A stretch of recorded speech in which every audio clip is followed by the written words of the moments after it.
Assalamualaikum warahmatullahi wabarakatuh. Selamat datang kembali di channel cerita horor Bendy Story. Kali ini kami akan menceritakan sebuah cerita, yaitu cerita kiriman dari salah satu narasumber yang disamarkan namanya. Hujan turun tak begitu deras, tapi menyisakan hawa dingin yang mampu membuatkan tulang-tulang sendi di tubuh. Kalau saja manusia saling bermalas-malasan pada musim dingin, tapi tidak bagi Gali, gadis desa yang penuh semangat dalam menjajakan keriting singkong buatan ibunya. Sepeda bututnya adalah saksi dalam perjalanan hidupnya. Gali, gadis desa yang cantik rupawan, pemulihan tubuhnya serta sifat kerja kerasnya yang dimilikinya menjadikan incaran para pemuda di desanya. Banyak laki-laki yang datang untuk melamar Gali, tapi semuanya ditolak secara halus oleh Gali, karena suatu alasan yaitu tak cinta. Karena baginya, pernikahan tak didasari oleh rasa cinta, semua akan percuma. Meski Gali tumbuh di keluarga sederhana, tapi dia begitu bersahaja, menumbuhkan karismatik yang luar biasa bagi siapa saja yang melihatnya. Hingga suatu hari tak sengaja dia berpapasan dengan seorang pemuda gagah dan berwibawa, lengkap dengan seragam dinas yang dipakainya. Dialah Wahyudi, kepala desa yang baru saja dilantik 1 bulan yang lalu. Wahyudi begitu terpesona melihat kecantikan Gali ketika menjajakan dagangannya.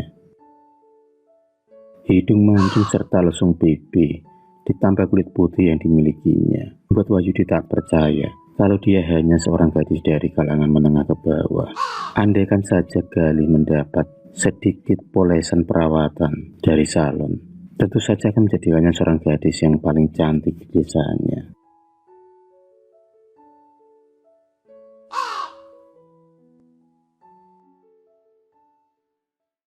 Setelah pertemuan dan perkenalan waktu itu, Wahyudi sering mengunjungi Gali dengan alasan pendataan warga. Saking seringnya Wahyudi menemui Gali, membuat Bu Warsid takut kalau saja Palura itu mempermainkan anak gadisnya, mengingat kasta di antara mereka. Tentu saja bibit bebek bobot akan menjadi tolak ukur keluarga Wahyudi, yang notabene dari keluarga terkaya di desanya. Tapi Gali ternyata sudah terlanjur cinta pada Wahyudi. Mungkin itu yang dinamakan dari mata tumbuh ke hati, atau tresno lantaran saka kulino. 2 bulan sudah Gali dan Wahyudi saling mendekatkan diri. Buih-buih cinta saling berbunga. Wahyudi adalah satu-satunya pemuda yang mampu menaklukkan Gali. Hanya saja kedua keluarga tak saling merestui.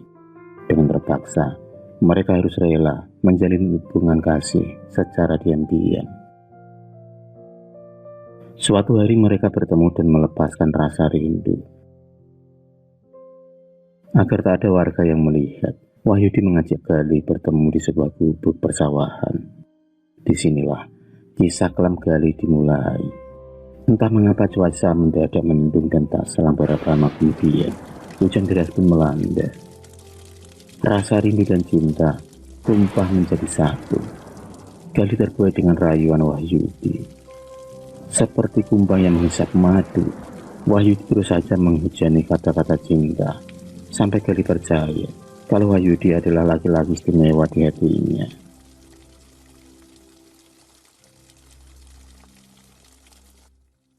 Setelah kejadian siang itu, Wahyudi seolah terkena candu. Mereka melakukan hubungan terlarang setiap bertemu. Begitu juga Gali. Dia rela menyerahkan segalanya demi laki-laki yang dia puja. Harga diri serta kehormatan dia pertaruhkan. Bulan pun berganti bulan. Wahyudi sekarang tak seperti dulu. Pertemuannya dengan Gali mulai jarang. Sedangkan Gali sendiri sering menangis, meratapi nasibnya saat mengetahui tubuhnya berbadan 2. Kalau saja Wahyudi bebas melalang buana, lalu bagaimana dengan Gali yang perutnya semakin membesar? Sedangkan dia harus berjualan keripik singkong demi memenuhi kebutuhan keluarganya. Dengan tekad yang besar, Gali pun mendatangi rumah Wahyudi. Tapi bukannya diterima, tapi Gali malah diusir secara paksa oleh keluarga kaya raya yang mengaku berpendidikan itu. Tubuh lemahnya jatuh ke lantai berlapiskan marmer, sedangkan Wahyudi terlihat menyuntingkan senyum sinis. Tak hanya itu saja, Wahyudi diam-diam merencanakannya jahat dengan menculik Gali untuk melakukan aborsi. Tentu saja hal itu tak dilakukan sendirian. Ada tangan kanannya yang siap membantu kapan saja. Dialah Waji, seorang preman bertubuh kekar berkulit hitam. Aksi mereka dilaksanakan sore hari, dan itu pun berhasil. Gali dengan perut besarnya diseret menuju ke rumah kosong.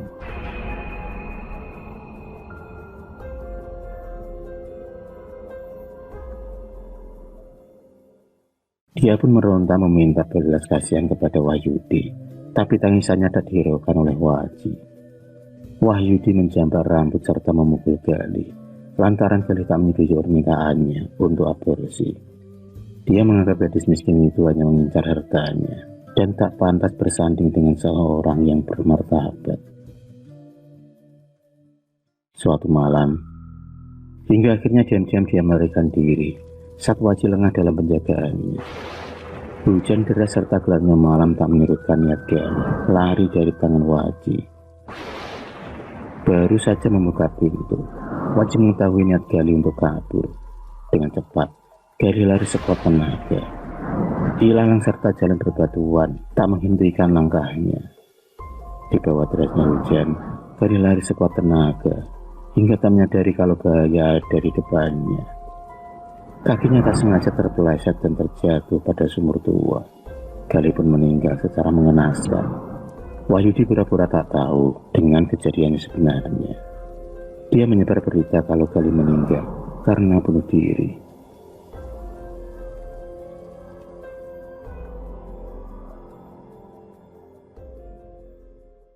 Satu tahun setelah kematian Gali, Wahyudi dikabarkan akan menikah dengan seorang gadis yang tak kalah cantiknya dengan Gali. Hanya saja gadis itu lebih tinggi derajatnya. Gadis yang bernama Sinta itu diketahui dari keluarga kaya raya dari luar kota. Setelah menikah mereka hidup berbahagia, tapi setelah menginjak pada bulan ketiga, tiba-tiba Wahyudi menderita penyakit yang aneh. Bau busuk serta perutnya mulai membengkak. Tubuhnya tak segagah dulu. Tubuhnya kini kurus kering, serta kulitnya mengelupas, bernanah dan berdarah. Tak ada satu orang pun yang mampu menyembuhkan penyakit Wahyudi. Kalau saja dulu Wahyudi bergaya dengan mobil mewahnya, kini jangankan berdiri, duduk saja Wahyudi kesulitan. Disinilah dia benar-benar merasa hatinya tersiksa. Sinta istrinya tak pernah mau mendekat lantaran jijik melihatnya. Sinta lebih suka pergi dengan teman-temannya, pergi pagi, pulang malam. Sikap Sinta menjadikan murka pada keluarga besar Wahyudi. Suatu hari, ada seorang dukun yang tersohor akan ilmunya, namanya Mbah Jambrong. Sebutan laki-laki tua berjenggot itu. Baru saja menapakkan kakinya di rumah Wahyudi, dia menyadari rumah itu begitu mempunyai aura negatif. Menurut kelihatan dari Mbah Jambrong, rumah Wahyudi menyimpan banyak benda-benda berantara santet. Kebingungan Mbah Jambrong semakin menjadi setelah mendapat buhul tertanam di setiap sudut rumah dengan jumlah yang tak sedikit. Siapakah orang yang tega berbuat seperti itu? Sinta terlihat menangis terseduh di hadapan Mbah Jambrong.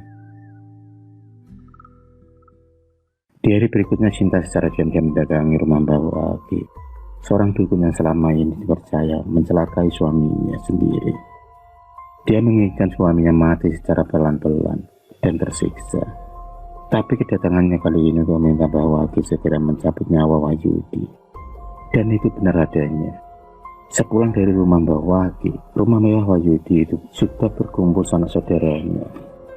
Bendera kuning serta tenda tertata rapi. Sinta tersenyum puas, tapi dia harus menyembunyikan kegembiraannya.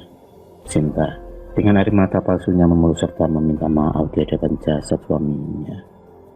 Menurut keluarga Wahyudi, Wahyudi meninggal setelah muntah darah serta nanah.